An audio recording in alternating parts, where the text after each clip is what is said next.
নমস্কার বন্ধুরা, রসনালয়ে আপনাদের সবাইকে স্বাগত।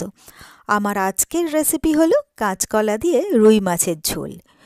দারুণ সুস্বাদু এই রেসিপিটা বানানো কিন্তু ভীষণ সহজ, চটপট তৈরি হয়ে যাবে আর গরম ভাতের সাথে খেতে এটা কিন্তু অসাধারণ লাগে। তো এর জন্য প্রথমেই আমি নিয়ে নিয়েছি এখানে রুই মাছ। এখানে সবগুলো আজকে আমি নিয়েছি পেটির মাছ, নিয়ে ভালো করে ধুয়ে পরিষ্কার করে নিয়েছি। এরপরে এটাকে ম্যারিনেট করার জন্য এর মধ্যে দিয়ে দিলাম হলুদ, দিয়ে দিলাম নুন আর দিয়ে দিলাম লাল লঙ্কার গুঁড়ো। এরপরে এই সব কিছু দিয়ে মাছগুলোকে খুব ভালো করে আমি ম্যারিনেট করে নিচ্ছি। এরপরে আমি গ্যাসে বসিয়ে দিয়েছি একটা কড়াইটাকে প্রথমে ভালো করে গরম করে নিয়েছি। তারপরে দিয়ে দিলাম তেল। এরপরে তেলটা ভালোভাবে গরম হয়ে গেলে এখানে নুন, হলুদ আর লঙ্কার গুঁড়ো মাখিয়ে রাখা রুই মাছগুলো একে একে দিয়ে দিলাম। যে কটা ধরলো সেই কটা এখানে দিলাম। এবারে মাছগুলো ভাজা হতে থাকে এক পিঠ। যতক্ষণে মাছগুলো ভাজা হতে থাকবে ততক্ষণে আমি এখানে কেটে নিয়েছি কাঁচকলা আর আলু। এখানে আমি লম্বা লম্বা করে কাঁচকলা আর তার সাথে একটা আলুও লম্বা লম্বা করে কেটে নিয়েছি, ভালো করে ধুয়ে পরিষ্কার করে নিয়েছি। এদিকে আমার রুই মাছগুলো এক পিঠটা ভাজা হয়ে গেছে, তো উল্টে দিলাম যাতে অপর পিঠটাও ভালো করে ভাজা হয় তার জন্য। তো এইগুলো আমার ভাজা হয়ে গেছে, একে একে তুলে নিলাম। এরপরে আরও যে কটা বাকি ছিল সেই মাছগুলোকেও আমি ভেজে নিলাম। এরপরে দিয়ে দিলাম আরও 1 চামচ এখানে তেলটা গরম হয়ে গেলে দিয়ে দিলাম 1 চা চামচ 5 ফোড়ন। এরপরে 5 ফোড়নটাকে কয়েক সেকেন্ডের জন্য ভেজে নিলাম। তো এটা ভাজতে ভাজতে বেশ একটা সুন্দর গন্ধ বেরিয়ে গেছিলো। এরপরে এর মধ্যে দিয়ে দিলাম একটা কুচিয়ে রাখা পেঁয়াজ।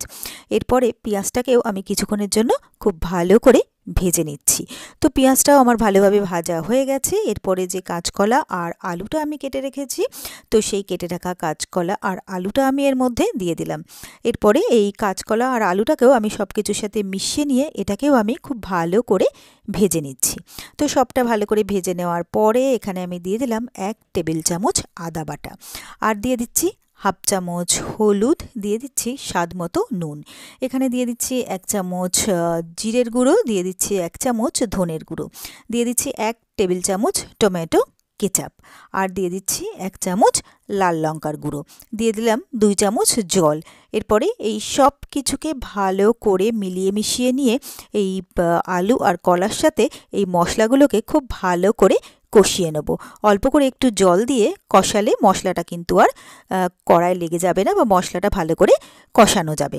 তো সবটাকে ভালো করে কষিয়ে নেওয়ার পরে এখানে আমি দিয়ে দিলাম জল। তো একটু বেশি পরিমাণে এখানে জল দেবো, কেন কাঁচকলা জল টেনে নেয়, সেই জন্য একটু বেশি পরিমাণে এখানে জল দিয়ে দিলাম। তারপরে ভালো করে সবটাকে মিলিয়ে মিশিয়ে নিয়ে এখানে কয়েক মিনিটের জন্য এটাকে ঢাকা দিয়ে দিলাম। তো ঢাকনাটা খুলে নিলাম, নেড়েচেড়ে দেখে নিলাম আলু আর কলা আমার হাফ সেদ্ধ হয়েছে। এরপরে যে মাছগুলো আমি ভেজে রেখেছিলাম সেই ভেজে রাখা মাছগুলো আমি ঝোলের মধ্যে দিয়ে দিলাম। তারপরে ভালো করে সবটাকে মিলিয়ে মিশিয়ে দিয়ে আবারও আমি কয়েক মিনিটের জন্য এটাকে ঢাকা দিয়ে দিলাম। মিনিট কয়েক পরে ঢাকনাটা খুলে নিলাম। আলু কলা কিন্তু আমার খুব ভালোভাবে সেদ্ধ হয়ে গেছে। এরপরে এটাকে আর 1 থেকে 1.5 মিনিট হাই ফ্লেমে ফুটিয়ে নেব, আর তাহলেই কিন্তু আমার কাঁচকলা দিয়ে রুই মাছের ঝোল একদম রেডি হয়ে যাবে। এরপরে আমি গ্যাসটাকে অফ করে দিলাম। তো গরম গরম কাঁচকলা দিয়ে রুই মাছের ঝোল আমি সার্ভিং বলে তুলে নিচ্ছি সার্ভ করার জন্য। তো ব্যাস, তৈরি হয়ে গেল আমার খুব সহজে আর খুবই চটপট দারুণ টেস্টি কাঁচকলা দিয়ে রুই মাছের ঝোল। আর আমার এই রেসিপিটা যদি আপনাদের ভালো লেগে থাকে তাহলে আপনারাও বাড়িতে ঠিক এইভাবে একবার ট্রাই করে দেখবেন। আশা করি আপনাদেরও ভীষণ ভীষণ ভালো লাগবে।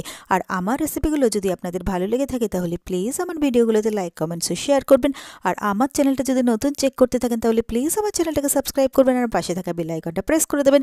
আর আমার ফেসবুক পেজ আর ইনস্টাগ্রামটাকেও পারলে ফলো করে নেবেন।